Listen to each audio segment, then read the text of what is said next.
Hello tout le monde, c'est Barton et aujourd'hui on se retrouve pour une nouvelle vidéo. Et aujourd'hui on va regarder des lieux abandonnés, des lieux un peu bizarres, donc c'est parti. Ok, donc là on a 25 photos effrayantes de lieux abandonnés dans le monde, donc c'est parti. La beauté de certains sites a résisté au temps, mais plusieurs d'entre eux semblent sortis tout droit d'un film d'horreur. Ok, donc c'est parti, surtout que j'aime bien les films d'horreur, tout ce qui est horreur, ça j'aime beaucoup. Ok, une église de l'intersection de la Vierge en Russie. Ok. Ok, donc là on voit un peu de bleu sur les... Ok, très bien. Qu'est-ce qui est écrit? Vous pouvez encore voir les vestiges de la peinture bleue qui recouvrait autrefois les murs de cette église abandonnée. En vrai, je trouve que ça va. Elle fait pas assez abandonnée que ça. Si, un peu avec la peinture qui s'enlève et tout, mais en vrai, ça va. Un peu que c'est cassé, ok. Deuxième photo. Piraille. Pire. Pareil. En Ukraine. Là, on a la Russie, là, on a l'Ukraine. C'est des choses d'actualité. Ok, très bien. Je vais essayer de pas faire de vanne là-dessus parce que le sujet est dangereux. Cette ville abandonnée est située près du site de la catastrophe de Tchernobyl qui a lieu en 1986 après avoir été exposée et des radiations nucléaires nocives. Tchernobyl et la ville voisine de Piera et ont été évacuées. Ok, donc cette ville elle est abandonnée parce que d'accord, il y avait Tchernobyl qui a explosé, une centrale nucléaire qui explosait, tout ça.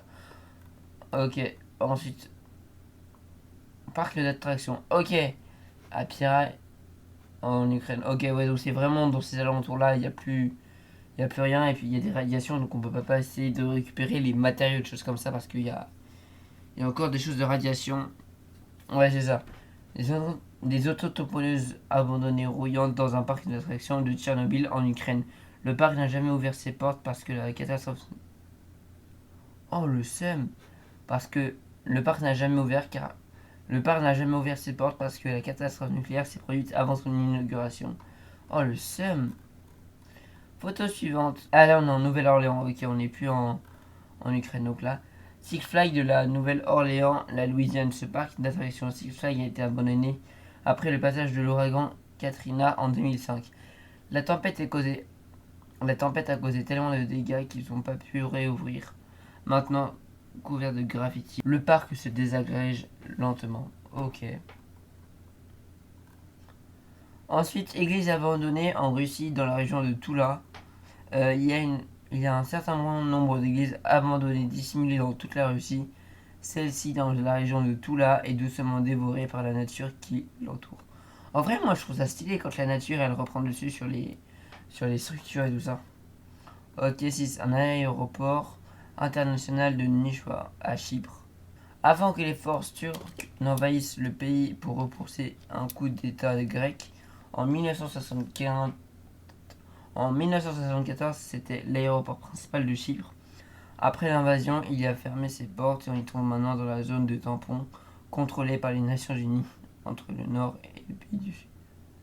Ok, ouais. On dirait un peu Disneyland là, non? Ok. Cet étrange parc d'attraction a été construit en 1960 mais a été abandonné en 2006 en raison du faible nombre de visiteurs. Il a été construit d'après Disneyland en Californie. Tout est resté encore dans le parc depuis l'époque où il a été abandonné. Il y a même encore des chaises dans les cafés. Donc ça voulait dire que c'était l'ancien truc de Disneyland au Japon, mais comme du coup il y a eu un truc en Californie. Ok. En France. Ok. Cette ville française a été détruite par les Allemands pendant la Seconde Guerre mondiale. Des décombres de morceaux de maisons et des bâtiments de locaux subsistent encore aujourd'hui. Le gouvernement français a volontairement abandonné cette ville pour témoigner de la dévastation dont elle a fait objet. Ok, donc ils ont laissé cette ville, ils n'ont pas essayé de la reconstruire pour montrer à quel point... ok, comment est-ce que les Allemands ils avaient bombardé les villes et tout ça. Ok, bah c'est intéressant, moi je trouve ça bien. Puis en plus c'est intéressant, ça permet de mieux comprendre l'histoire. Brody, Californie. Brody est une ville fantôme tout noir sortie d'un film de Far West. C'était un endroit animé jusqu'à ce qu'il y ait des incendies qui détruisent les moulins de la ville. Cela a mis un terme à l'activité commerciale locale et les gens ont été contraints de partir, laissant la ville abandonnée. J'avoue qu'on dirait grave un truc de western et tout ça. Pour tourner un film, ça serait pas mal, hein. Oh, oh, Land of Oz. En Californie du Nord. Land of Oz, c'est du coup c'est le magicien d'Oz. Ouais, c'est ça, magicien d'Oz. Sur le chemin de briques jaunes. La route en briques jaunes vous rappelle quelque chose? Oui. Ce parc d'attraction de 6,5 hectares sur le thème du magicien d'Oz était extrêmement populaire lorsqu'il a ouvert ses portes en 1970. Mais le public en est rapidement désintéressé et ce parc fut presque complètement désert. Puis un incendie en a détruit la plus grande partie en 1975. Le parc ne s'est jamais complètement relevé. Ok, bah c'est dommage, ça avait l'air quand même sympa, hein. Moi j'ai bien aimé, moi j'aime bien le magicien d'eau, je trouve ça intéressant comme conte. Ok, l'île d'Aishima au Japon. Cette île, autrefois peuplée du Japon, était abandonnée en raison de l'effondrement de ses mines et désormais habitée uniquement à l'occasion par les producteurs de films et de scientifiques. Ok, donc là il y a des producteurs de films qui ont dormi ici pour tourner des films, ou sinon il y a des petits scientifiques pour faire leurs petites expériences tranquilles. Oh, stylé.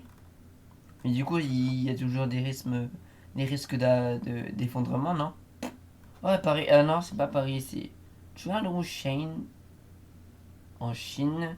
Cette ville fantôme chinoise qui était censée être une réplique exacte de la ville animée de Paris. Elle habiterait jusqu'à 10 000 habitants et est aujourd'hui pratiquement vide. Il y a un truc qui ressemble bien à Paris là, les vieux bâtiments, ça. Puis aussi, il a les grues. Oh, Paris toujours en travaux, ça c'est pas nouveau ça. Ok, la citadelle de Kolong en Hong Kong. Je suis vraiment nul pour lire les choses comme ça. La citadelle de Kolong a déjà accueilli 33 000 immigrants et vagabonds avant que le gouvernement chinois ne la démolisse. C'était un territoire hors la loi où régnaient des crimes et la drogue. Certaines parties subsistent encore aujourd'hui. Oh, oh, j'aime bien.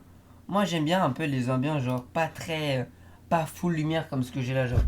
Attendez, les ambiances un peu comme ça. Non, on voit pas la cam, on voit pas. Bon, en gros, c'est une ambiance où les lumières elles sont plutôt chaudes et je trouve ça plutôt agréable. Et je sais pas, j'aime bien. Bon, vas-y, je remets les couleurs comme c'est. Bon. Ensuite, du coup, ouais, du coup, les grottes du monastère de. Oh, vas-y, je vais lire. Kalacheskaya. Kalacheskaya, Russie. Cette effrayante sculpture souterraine est un monastère datant du 18 ou 19e siècle. La caverne d'environ 1 km comprend deux niveaux, des petits trous qui, passés parfois par les grottes, apportent la lumière naturelle du soleil. Moi je la trouve stylée, moi j'aime bien. En vrai j'ai trop envie d'y aller là et de faire un petit cache-cache. Et maintenant dernière photo, l'église de luthérienne en Ukraine.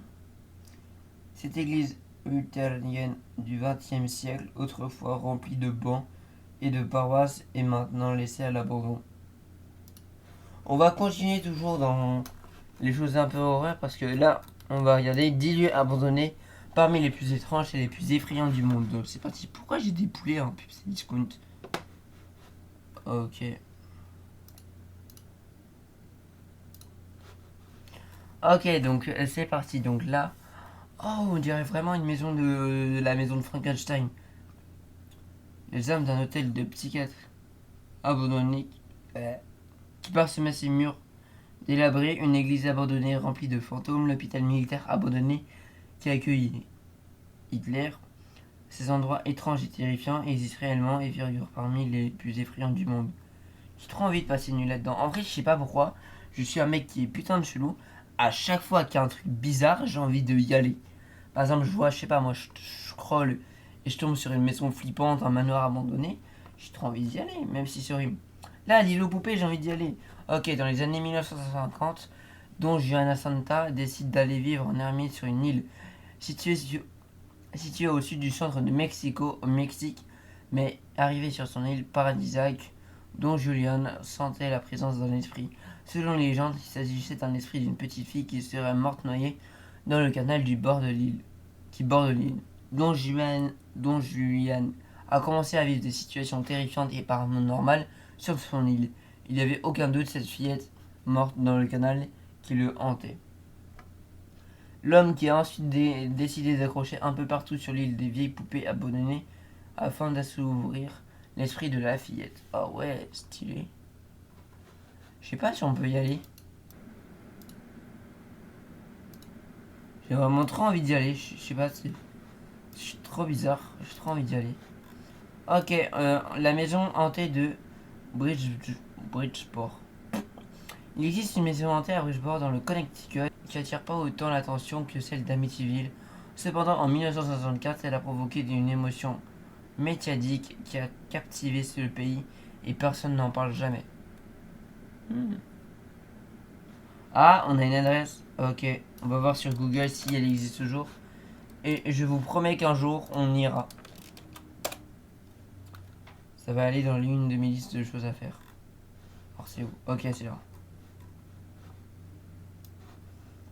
Verdict, est-ce que ça existe toujours?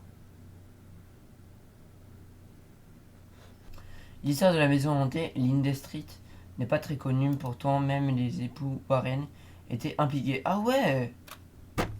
Les faits ont lieu à Bridgeport, cela a provoqué un tel cirque médiatique que le quartier était sur le point de fermer. Ok.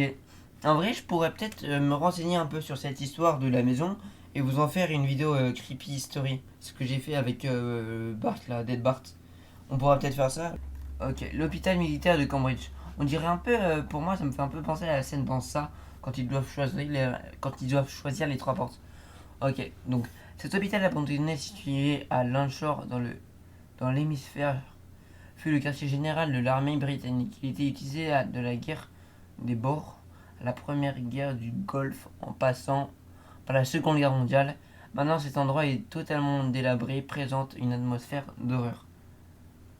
La longue histoire de l'hôpital militaire de Cambridge en tant qu'hôpital actif est pris en fin en 1996.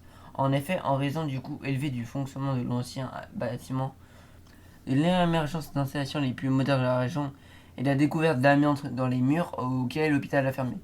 Ouais, ok, d'accord. Dites-moi dans les commentaires si vous voulez vraiment que je raconte l'histoire de la maison hantée de Bridgeport. Dites-le moi vraiment dans les commentaires. Si je vois pas un commentaire qui parle de ça, je fais pas la vidéo. L'église abandonnée de Lukova, située dans le village de Lukova en République tchèque, l'église Saint-Gorge détient en ces lieux abandonnés de mystérieux habitants. L'infrastructure a été délaissée de l'homme suite à un drame. Pour réaliser le projet qu'il avait en tête, Jacques Rabla est rentré en contact avec Bert Kulk, un habitant du village. L'étudiant a donc commencé pour réaliser les 32 statues en hommage aux 32 victimes du drame qui s'est produit dans l'église. Oh, stylé. Ah, c'est très glauque, hein.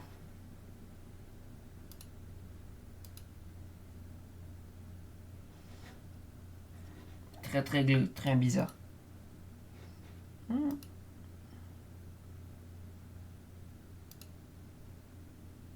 La maison du meurtre de Los Feliz.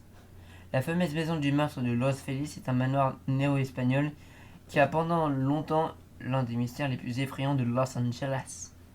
Le matin du 6 décembre 1959 à 4h30 du matin, le cardiologue Harold Perlenson se réveille et frappe sa femme endormie à la tête avec un marteau à boulet. Un marteau à boulet, c'est quoi ça? Ah ok, il frappe sa femme avec ça. Il veut pas frapper avec ça parce que ça serait un peu beau. Sa femme est morte d'asphyxie sur son propre sang. Oh, ok. Harold se dirige ensuite vers la chambre de sa fille, Gérine, et tente de la frapper avec la tête avec son marteau. Heureusement, Harold loue son cou et Jerry se mit à crier, réveillant ses voisins, son frère et sa sœur. Jerry réussit à s'échapper, a trouvé sa mère décédée puis s'est enfui de la maison. Elle a par la suite trouvé un voisin et a appelé la police. Ah ouais, c'est chaud hein, quand même. La Craig House Hospital. La Craig House Hospital, également connu sous le nom d'asile de fous de Craig House, était un hôpital psychiatrique privé pour les personnes riches et célèbres. De nombreuses célébrités se sont passées par cet asile. De nombreuses tragédies encore mystérieuses qui sont déroulées. L'asile abandonné passionne encore aujourd'hui. Ouais. En 1859, Frederick Carl Winder a conçu le manoir style gothique pour Joseph Holguin. Environ 20 ans après la mort de Holguin, le domaine a été vendu au docteur Clarence Slocum. C'est à partir de ce moment-là que le lieu est rebaptisé The Cray House, qui a été le premier asile psychiatrique privé à gérer aux États-Unis. Je vous promets qu'un jour, on ira faire un urbex. L'hôpital qui a accueilli Hitler. Construit à la fin du 19e siècle, cet hôpital abandonné, bien que terrifiant pour certains, renferme de nombreuses histoires dédiées à la réhabilitation de patients tuberculeux. Les lieux ont été fréquentés par Adolf Hitler lors de la Première Guerre mondiale. Construit en 1898 et conçu par l'architecte Hayo Scheimann, le Steinerne Belize était la réponse de l'empereur Guillaume II. A été flambé par les taux de tuberculose. L'hôpital était composé de plus de 600 lits, équipé de dernières technologies de l'époque. Avant d'être abandonné, cet hôpital a permis aux patients de survivre de la chirurgie primitive qui était la norme à l'ère pré-antibolique. Ok, bah je pense que là on a fini de faire un peu le tour de tous les lieux un peu flippants. Donc voilà, c'est la fin de cette vidéo, j'espère que ça vous a plu. N'hésitez pas à vous abonner et de mettre la cloche des notifications. Je sais que c'est chiant à entendre, mais c'est important parce que ça montre que vous aimez les vidéos et tout ça. Dites-moi dans les commentaires aussi si vous voulez que je vous raconte l'histoire de la maison de Bridgeport. Donc dites-moi vraiment dans les commentaires si vous avez kiffé. Et on se dit à plus pour une prochaine vidéo, c'était Bartoons. Bye.